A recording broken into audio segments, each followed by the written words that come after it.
নমস্কার, আমি ইন্দ্রাণী। কুট্টুস কিচেনে আপনাদের সকলকে রইল আমন্ত্রণ। চলুন আজকে আবার একটি রেসিপি আপনাদের সঙ্গে শেয়ার করব। এটি করব মুরগ পোলাও বা চিকেন পোলাও, যাই বলি না কেন। প্রথমে মুরগ পোলাও বা চিকেন পোলাওয়ের জন্য প্রথমে তো এখানে চিকেন লাগবে। আমি তো এখানে চিকেন নিয়ে নিয়েছি, একদম সুন্দর করে ধুয়ে পরিষ্কার করে একদম জল ঝরিয়ে, জল যেন এর মধ্যে একদম না থাকে। ব্যাস, এরপরে এটাকে এর মধ্যে দিয়ে দিয়েছিলাম একটু পাতিলেবুর রস, দিয়েছি আদা রসুন আর কাঁচা লঙ্কা বাটা। আর এখানে দিয়ে দিচ্ছি একদম পরিমাণ মতো লবণ, মানে যতটুকু লবণ এখানে দরকার আমি ততটুকু লবণই কিন্তু একেবারের জন্য এখানে দিয়ে দিচ্ছি। দিয়ে এবার এটাকে কিন্তু হাত দিয়েই সুন্দর করে একটু মেখে নিতে হবে। হাত ছাড়া চামচ দিয়ে কিন্তু এটা হবে না, কেননা হাত দিয়ে মাখলে কিন্তু সমস্ত মাংসের গায়ে যেন মশলাটা ভালোভাবে ঢোকে বা এতে কিন্তু ভালো স্বাদটাও আসে। আর কাঁচা লঙ্কা এখানে যতটা ঝাল আপনারা খাবেন ততটাই আপনারা দিতে পারেন। ব্যাস, এই যে হাত দিয়ে কিন্তু আমি প্রত্যেকটা মাংসের গায়ে এভাবেই কিন্তু সমস্ত মশলাগুলো মাখিয়ে নিচ্ছি। আর মাংসটা নর্মাল পিস যেমন আমরা করে আনি বাড়িতে রান্না এমনি করার জন্য, তার থেকে একটু বড় সাইজের হবে, তাহলে কিন্তু এটা খেতেও ভালো হবে, দেখতেও সুন্দর লাগবে। এই যে সমস্ত কিন্তু মশলা আমার মাখানো হয়ে গেছে। এবার এটাকে অন্তত 1 ঘন্টা কিন্তু ম্যারিনেশনটা রাখতে হবে। যদি হাতে খুব কম সময় থাকে তাহলে অন্তত আধা ঘন্টা থেকে 35 মিনিট 40 মিনিট মতো রাখবেন। ব্যাস, ওই ম্যারিনেশনটা হবার পরে কিন্তু এটা আরেকবার আমি ম্যারিনেশন করব। এটা সেকেন্ড ম্যারিনেশন। এটার মধ্যে প্রথমে আমি দিয়ে দিলাম টক দই। মাংসের পরিমাণ অনুযায়ী আপনারা কিন্তু টক দইটা একটু বাড়িয়ে কমিয়ে নেবেন। দিয়ে দিলাম এখানে একটু চিকেন মশলা, যেটা আমাদের এভারেস্টের পাওয়া যায় চিকেন মশলা। আর দিয়ে দেবো এখানে পরিমাণ মতো অল্প করে একটু জিরে গুঁড়ো। আর এখানে কিন্তু দিয়ে দেবো একটু কালারের জন্য, মানে যাতে কালারটা একটু সুন্দর আসে, তার জন্য দিয়ে দেবো এখানে একটু কাশ্মীরি রেড চিলি পাউডার। যদি চান আপনার এখানে যে ঝাল লাল লঙ্কার গুঁড়োটা হয় সেটাও দিতে পারেন। আর যেহেতু আমি এখানে অলরেডি কাঁচা লঙ্কাটা একটু বেশি দিয়েছি ঝালের জন্যই, তাই জন্য আমি এখানে ঝাল দেব না। তাই জন্য কিন্তু আমি এখানে শুধু একটু কালারটা ভালো আসার জন্য আমি এখানে কাশ্মীরি রেড চিলি পাউডারটা দিয়েছি। দিয়ে এটাকেও কিন্তু বেশ সুন্দর করে হাত দিয়েই মাখাবেন, কেননা হাতের ভালোবাসা না পেলে কিন্তু রান্নার স্বাদটা কিন্তু সেরকম ঠিক আসে না। আর চেষ্টা করবেন হাত একটু জ্বলবে, দরকার হলে একটা গ্লাভস, প্লাস্টিকে যে গ্লাভস পাওয়া যায় সেটা পরে মাখাবেন, কেননা এই এত কিছু লঙ্কার তো এখানে কিন্তু একটু হাত জ্বালা করবে। যাই হোক, কথা বলতে বলতে দেখুন মাংসের দ্বিতীয় ম্যারিনেশনটাও কিন্তু আমার হয়ে গেছে। এটাকে বেশিক্ষণ রাখার দরকার নেই, অন্তত আধা ঘন্টা রেখে দেবো। দিয়ে এবারে কিন্তু আমি এটাকে একটুখানি এয়ার ফ্রায়ার করে নেবো। এয়ার ফ্রায়ার এই কারণে করছি আমি পরে বলছি। দেখুন মাংসগুলো আমি এখানে সাজিয়ে দিয়েছি। আর যতটা পারবেন মশলাটা বেশি দেবেন না। এই যে মশলাটা দেখুন আমি কাকিয়ে এখানে রেখে দিয়েছি, বাদবাকি মশলাটা এটা পরে কাজে লাগবে। মশলা বেশি দিলে না বেশি মশলাটা পুড়ে যাবে, তখন কিন্তু আর খেতে ভালো লাগবে না। আমি এটাকে এয়ার ফ্রায়ার করেছি 200 ডিগ্রিতে 18 মিনিট। আপনাদের কাছে যদি এয়ার ফ্রায়ার নাও থাকে কোনো অসুবিধা নেই, এই প্রসেসটাই কড়াইতে করতে পারেন বা কোনো তাওয়াতে করে নিতে পারেন। এই যে দেখুন একদম বেশ মাংসটা কুকড হয়ে গেছে। আর এই প্রসেসটাই আপনারা কি করবেন, কড়াই বা তাওয়াতে একটু একটু বাটার আর সাদা অয়েল মিক্স করে ওর মধ্যে কিন্তু এই মাংসগুলোকে একটু ভাজা মতো করে নিতে পারেন। আর এই যে প্রথমেই ওটা ওটা তো আমি দেখিয়ে দিলাম। এবার এই কড়াই কিন্তু দিয়ে এর মধ্যে কিন্তু আমি একটু বেরেস্তা করেছিলাম। বেরেস্তা আমি পরে বলছি সেটা। বেরেস্তা করার পরে সেই তেলটাতেই কিন্তু আমি ওই যে মশলাটা বাঁচিয়ে রেখেছিলাম সেটা কিন্তু এখানে কষাতে দিয়ে দিলাম। তার আগে দিয়েছিলাম কিছুটা ফোড়ন। এই যে এখানে বেরেস্তার আমি আলু দিয়েছি। এখানে বেরেস্তাটা খুব দরকার, দিতেই হবে। আলুটা কিন্তু আপনারা স্কিপ করে যেতে পারেন। আলুটা যদি আপনাদের পছন্দের মানে কিছু হয় সবজি তাহলে দেবেন, আর যদি মানে একদমই অপছন্দের তাহলে একদম স্কিপ করে যাবেন, আলু দেওয়ার দরকারই নেই পোলাওতে। আমার একটু নিজস্ব পছন্দের জন্য আমি আলুটা দিয়েছি। আর এই যে এখানে ভিজিয়ে রেখেছিলাম গোবিন্দভোগ চাল। আমি এটা গোবিন্দভোগ চালেই করছি, কেন গোবিন্দভোগ চালের থেকে এটা কোনো চাল দিয়ে খুব একটা ভালো আমার মনে হয় না হয়।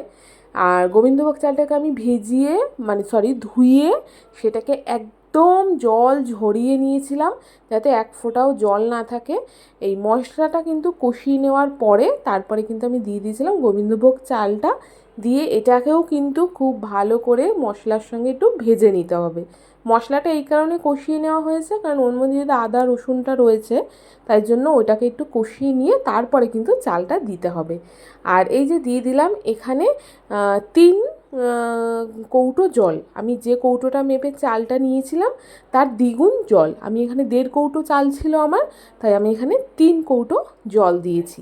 ব্যাস, এটা তো জল দিয়ে দিয়েছি, ভালো করে মিশিয়ে দিয়েছি। এইবারে এর মধ্যে দিয়ে দেবো একটুখানি লবণ। লবণটা দেওয়ার সময় মাথায় রাখতে হবে মশলাতে কিন্তু অলরেডি লবণ ছিল, যে চিকেনের যে মশলাটায় ওটা কিন্তু অলরেডি লবণ দেওয়া ছিল। তাই এই সময় ভাতে কিন্তু লবণটা একটু কমই ইউজ করা ভালো। যদি পরে লাগে তখন তো অ্যাড করে নেওয়া যাবে, বেশি হলে তো রান্নাটাই একদম নষ্ট। আর এই সময় আমি এখানে আলুগুলো কিন্তু দিয়ে দেবো। ওই যে আলুটা একদম বললাম অপশানাল, যদি পছন্দ হয় দেবেন, না হলে একদম স্কিপ করে যাবেন, কোনো অসুবিধা নেই। আলুটা আমার নিজস্ব পছন্দ তাই আমি দিয়েছি। আলুগুলো দিয়ে দিলাম, দিয়ে এবারে কিন্তু এতে আমি একটু অ্যাড করব গুঁড়ো দুধ।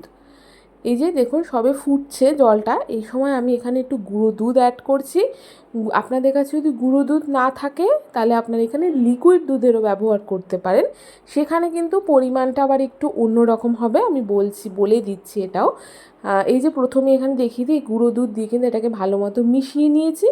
নিয়ে এটাকে আর কিচ্ছু করার দরকার নেই, এটা ভালো মতো প্রথমে হাই ফ্লেমে দেবেন। এটা ভালো মতো এই যে এভাবে টকবক করে ফুটে উঠলে এটাকে একদম লো আঁচে করে এটাকে এভাবে ঢেকে দেবো, আর এটাকে কিন্তু নাড়াচাড়া করব না। আর লিকুইড দুধের ব্যাপারটা বললাম, যেহেতু আমার এখানে 1.5 কৌটো চাল ছিল, সেখানে আমি 3 কৌটো জল দিয়েছি। এবার আপনারা যদি এই কৌটোটা মেপে আমি কিন্তু চালটা নিয়েছিলাম, আর এই কৌটোটা মেপেই কিন্তু আমি জলটা দিয়েছিলাম।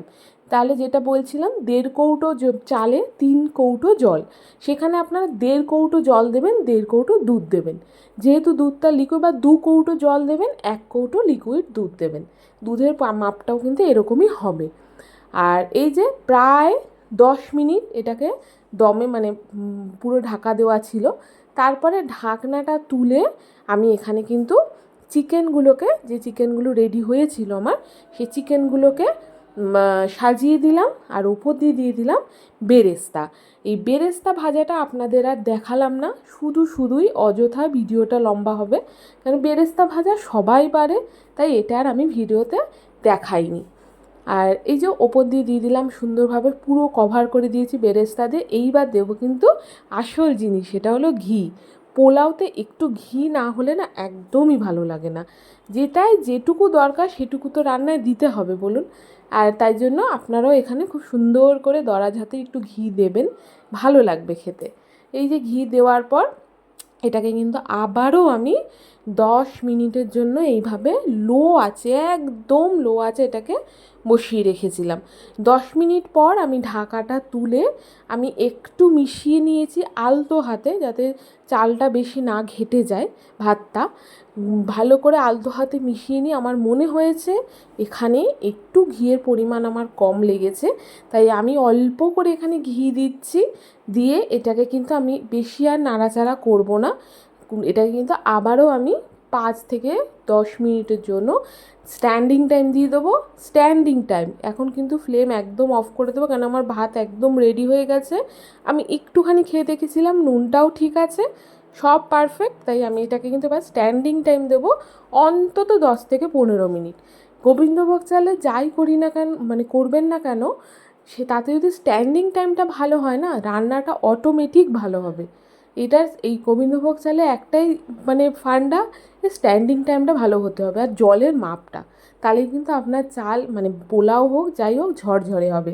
আর এই যে কথা বলতে বলতে আমার চিকেন পোলাও আমি আর একদম রেডি। আমি এইভাবে এটাকে প্লেটিং করেছিলাম, আর আপনাদের একটু ক্লোজলি দেখিয়ে দিচ্ছি। দেখুন চালগুলো আমার একটাও ভাঙেনি, একটাও দলা পেকে নেই, একদম ঝরঝরে হয়েছে। আর আপনারাও এইভাবে করতে পারবেন যদি সেম রেসিপি সেমভাবেই ট্রাই করে থাকেন। ব্যাস, এই তো আমার চিকেন পোলাও, মুগ পোলাও যাই বলি না কেন একদম রেডি হয়ে গেছে। একবার ট্রাই করে দেখবেন, যদি ভালো লাগে অবশ্যই বাড়িতে একবার করে দেখবেন, আর আমাকে একটা কমেন্ট করে জানাবেন। তাহলে আজ তো এইটুকুই, আসবো আরেকদিন অন্য আরেকটি রান্না নিয়ে। আজ তাহলে আসি, টাটা।